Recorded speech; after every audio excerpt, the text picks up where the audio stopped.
Most of the time when you'll send an email, you'll simply type it and send it. But sometimes an email needs some special handling. So here's some additional options that you can set when you're sending an email. So I've created my email and I've got it all typed up and ready to go. There's some more options that I want to do. The first thing is, you can see that it's kind of urgent. So I'm going to come up here and select high importance. So when it gets delivered to a key, she's going to see an exclamation mark next to it in her inbox, and she'll know that it's important that she needs to read it. Next, I'm going to go to the Options tab. Now, the first thing we get to is, if you were ever wondering where that BCC field is in an email, you can come into the Options tab and click it. This way, I can put somebody else in here, and a key is not going to know, because it's a blind carbon copy, that Mark is also getting a copy of this email. I can direct my replies to somebody else. For example, I'm telling a key here that I'm heading out for a meeting, but I'll be available on my smartphone.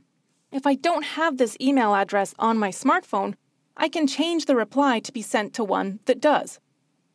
So I'm going to come in here to direct replies to, have replies sent to, delete out my name, and put in my Gmail account, which I can get to from that phone.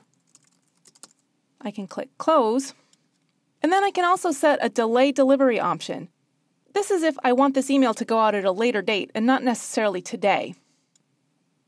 I can specify a date, such as tomorrow, or even a time. I can hit Close again when I'm done. Finally, there's two more options up here. I can request a delivery receipt, which means that the email actually made it to her mail server, and I can request a read receipt. This means that a key actually read the message. It's up to a key to decide if she wants to send a read receipt to me to let me know that she's read it. I also have the option to change that setting in Outlook. I'm going to minimize this for a second. I'll show you how to find it. You can go up to File, Options, Mail, and scroll all the way down to the Tracking section. Here's where I can make my choice. For any message that I receive that includes a read receipt request, I can either always send that receipt, never send a receipt, meaning the person will never know if I read it or not, or I can be prompted each time. I'm going to set it on the default, which is to be prompted each time.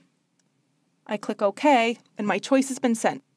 So as you can see, there's a lot of options that you can choose for each outgoing message you send.